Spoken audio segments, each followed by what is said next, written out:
जय हिंद दोस्तों। आज की वीडियो में हम लोग पढ़ेंगे वर्ण विक्षेपण, यानी कि जो कलर होते हैं, कलर का डिस्पर्जन, लाइट डिस्पर्जन कैसे होती है। हम सबको पता है जो सूर्य से, सन से लाइट आती है वो किस रूप में आती है, किस होती है, व्हाइट लाइट होती है। ठीक, व्हाइट रेज होती है वो वाली। तो उनका जैसे देखा होगा कभी, स्केल को पानी में डालो तो 7 रंग दिखाई पड़ते हैं उसके विपरीत दिशा में। ये क्यों होता है, इससे हम लोग समझते हैं। मान लो हमने ये ले लिया एक प्रिज्म। ये क्या है? एक प्रिज्म है। प्रिज्म क्या होता है? देखो ऐसे होता है कुछ, दो साइड ट्रेंगल होते हैं, उनकी साइडें आपस में ऐसे मिली होती हैं, ये वाली इससे मिली होती है, तो इनको प्रिज्म कहते हैं। तो इसका सामने का भाग हमने ले लिया, ये वाला। ठीक, अब जब सामने का भाग ले लिया तो यहां से हमने इस पर व्हाइट रेज डाली, यहां से गई। अब देखो क्या होगा, यहाँ तो रेयरर मीडियम है, क्या यहाँ पर विरल माध्यम है, यहाँ सघन डेंसर माध्यम है। तो क्या होगी, किरण अभिलंब की ओर झुक जाएगी, टुवर्ड्स द नॉर्मल झुक जाएगी। ठीक, अब ऐसे चलती रही।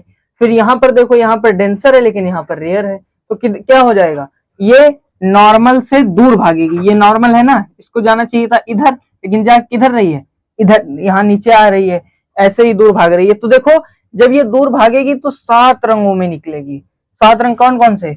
Violet, indigo, blue, green, yellow, orange, red, इन रंगों में निकलेगी। ठीक, तो इसको हम लोग याद करते हैं विबग्योर से। और देखो ऐसा जब आप लोग बना लेंगे, सबसे ऊपर रेड होता है, सबसे नीचे वायलेट होता है, तो ध्यान कर लेना, VIBGYOR, विबग्योर से याद कर लेंगे इसको। ठीक, तो ये तो पता चल जाएगा हमको इसको देखने से ही कि सबसे तल की ओर सबसे ज्यादा कौन झुकता है, बेस की ओर वायलेट झुकता है, पता चल गया। सबसे कम कौन झुकता है, रेड झुकता है, ये भी पता चल गया। ठीक, लेकिन कुछ चीजें ऐसी होती है जो हम भूल जाते हैं। क्या? ज्यादा तरंग दैर्घ्य किसकी होती है, यानी कि सबसे ज्यादा वेवलेंथ लैम्डा किसकी होती है। लैम्डा भूल गए क्या? V बराबर एन लैम्डा, क्लास 9 में पढ़ा था। V वेलोसिटी थी, एन फ्रीक्वेंसी थी, लैम्डा क्या थी, वेवलेंथ थी। तो सबसे ज्यादा वेवलेंथ होती है रेड की। ठीक, सबसे कम वेवलेंथ किसकी होती है, वायलेट की। समझ गए कैसे होती है, ये देख लो। मान लो हमने एक लाइन ली, इस पर ये लिखा विबग्योर। ठीक, सबसे पहले जो आएगा उसकी वेवलेंथ कम होती जाएगी, वायलेट की सबसे कम, रेड की सबसे ज्यादा। इसकी वेवलेंथ का क्या होता है, 1400 से 1800। और ये हम देख भी सकते हैं जैसे, और इनके पीछे वाली हैं, जैसे हमारी एक्स रेज निकलती हैं और अल्ट्रासाउंड वाली रेज आती है, तो इनको हम लोग नहीं देख सकते, उनकी वेवलेंथ बहुत कम होती है। जिनकी वेवलेंथ 400 से 800 के बीच में होगी, हम उन्हीं को केवल देख पाएंगे। जो कौन कौन से हैं, केवल 7, violet, indigo, blue, green, yellow, orange, red, इतने को हम देख सकते हैं बस। तो ये हुआ किसका, प्रिज्म का। प्रिज्म से एक किरण कोई गई श्वेत प्रकाश की, अपने तल की ओर झुकी और 7 रंगों में विभाजित हो जाती है। इसको हम क्या कहते हैं, वर्ण विक्षेपण। ठीक, डिस्पर्जन। अब इसका देखो प्रयोग क्या, हम लोग कहाँ कहाँ इसको देखते हैं फिजिक्स के हिसाब से। जब इंद्रधनुष बनता है तब हम इसको देखते हैं। इंद्रधनुष कब बनता है, बारिश हो रही है खूब तेज, ठीक, बारिश होते होते अगर सूर्य निकल आता है तब इंद्रधनुष बनता है। क्यों बनता है, जो बारिश की बूंदें होंगी ना, मान लो ये हमने ले लिया, एक बूंद ले ली वाटर की, H2O की एक बूंद ले ली, तो ये जो बूंद होगी ये काम करेगी किसका, प्रिज्म का। श्वेत प्रकाश यहाँ से गया अंदर, यहाँ पर आंतरिक परावर्तन, इंटरनल रिफ्लेक्शन हुआ, बाहर निकला, फस, पूरा बाहर निकल गया। तो ये जब अंदर जाएगा इसी की तरह होगा, ये भी प्रिज्म, ये भी प्रिज्म। जब बाहर निकलेगा कितने रंगों में, 7 रंगों में। बस ऐसे ही होता है, ये बूंद जो निकलता है कितने में, 7 रंगों में निकलता है। ठीक, जब ये 7 रंगों में निकलेगा तो बहुत सी बूंदें होंगी, बहुत सा निकलेगा, है ना। तो ऐसे बन जाता है इंद्रधनुष, ऐसे करके ऐसे बनता है, ये वाला इंद्रधनुष ऐसे बन जाता है। और देखो सबसे ज्यादा ये इंद्रधनुष कहां पर बनता है, जहां बारिश और धूप दोनों होंगी। ठीक, लेकिन इसकी दिशा क्या होती है इंद्रधनुष, मान लो सूरज ये है तो सूरज की विपरीत दिशा में बनेगा, तभी तो सूर्य की किरणें आ पाएंगी। वरना सूर्य यहाँ पर अगर बन जाएगा तो सूर्य की किरणें उधर थोड़ी ना जा पाएंगी, जो सामने किरणें आ रही हैं उन्हीं पर बनेगा। सूर्य की विपरीत दिशा में, जैसे हम खड़े हैं तो हमारे सामने यहाँ पर बनेगा, हम सूर्य हैं तो हमारे सामने बनेगा। समझ में आया इतना? तो ये हम लोगों ने पढ़ लिया है कि डिस्पर्जन क्या होता है। अब हम लोग पढ़ते हैं स्कैटरिंग। तो स्कैटरिंग का मतलब होता है प्रकाश का फैलना। प्रकाश जैसे इस पर टकराया और विभिन्न दिशाओं में फैला, इसी को कहते हैं प्रकाश का प्रकीर्णन।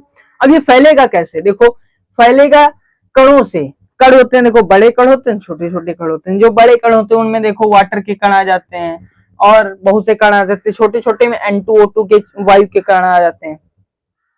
तो जब ये हमारा प्रकाश सूर्य से चलता है, देखो प्रकाश का प्रकीर्णन हम लोग पढ़ रहे हैं, इसमें दो मेन टॉपिक आते हैं। एक आकाश नीला क्यों दिखाई देता है, दूसरा है सूर्योदय और सूर्यास्त के समय हमको लाल लाल रंग दिखाई देता है। जैसे सूर्यास्त हो रहा होता है तो सूर्य तो लाल होता है, उसके आसपास का भी लाल हो जाता है, ये हमको दिखाई देता है। ठीक, तो आकाश नीला क्यों दिखाई देता है इसके बारे में जान लो।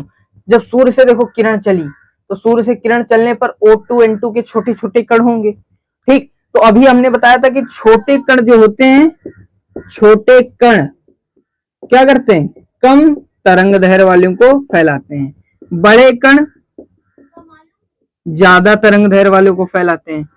छोटे कण हैं तो किसको फैलाएंगे, कम तरंग दैर्घ्य किसकी थी, वॉयलेट की, ब्लू की। बड़े कण किसको फैलाएंगे, रेड को। समझ गए।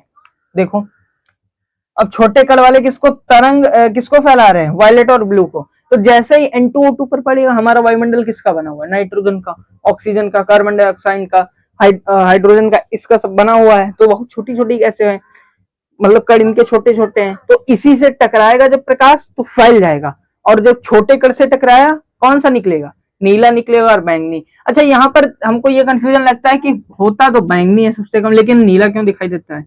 तो दरअसल बात यह है, होते दोनों हैं, बैंगनी और नीला, लेकिन जो नीला है वो ज्यादा उसको ढक लेता है, बैंगनी उसके ऊपर चला जाता है। मान लो जैसे ये यहाँ पर नीला आ जाएगा, बैंगनी इसके ऊपर आ जाएगा, इसीलिए हमको बैंगनी नहीं दिखाई पड़ता, नीला दिखाई पड़ता है।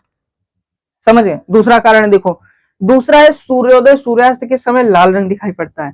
देखो इसका सिंपल सा रीजन समझो, ये सूर्य है, ठीक, यहाँ पर तुम छोटे से बाबू बच्चा खड़े हो, ठीक, जब सूर्य क्षितिज के निकट होता है, यानी कि जब धरती और आकाश जहां पर मिलते हुए प्रतीत होते हैं, आपने पढ़ा होगा क्लास 7 में, हम पंछी उन्मुक्त गण के उस कविता में था, जहां धरती और आकाश मिलते हुए प्रतीत होते हैं उसको क्षितिज कहते हैं। ठीक, तो जब सूर्य क्षितिज के निकट होता है तो उसके प्रकाश को हम तक पहुंचने में, पृथ्वी तक पहुंचने में बहुत दूरी तय करनी पड़ती है।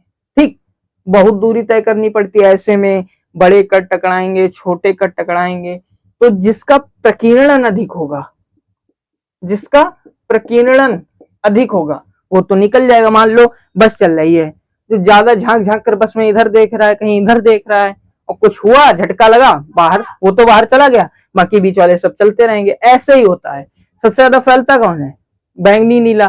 तो ये जब वहां से यहाँ तक आने में ये सबसे ज्यादा बैंगनी नीला फैलते हैं, तो निकलते रहते हैं, निकलते रहते हैं, निकलते रहते हैं। तो जब हमको दिखाई पड़ता है वहां पर कौन सा बचता है, ओनली रेड, क्योंकि ये सबसे कम फैलता है, रेड, इसीलिए हमको ये दिखाई पड़ता है। समझ गए। बस यही कारण है कि सूर्योदय और सूर्यास्त के समय को कौन सा रंग दिखाई पड़ता है, लाल रंग दिखाई पड़ता है। अगर आप लोगों को कुछ भी इसमें इंफॉर्मेशन अच्छी लगी हो तो मिलेंगे किसी नेक्स्ट वीडियो में। लाइक कीजिए, शेयर कीजिए। धन्यवाद। जय हिंद।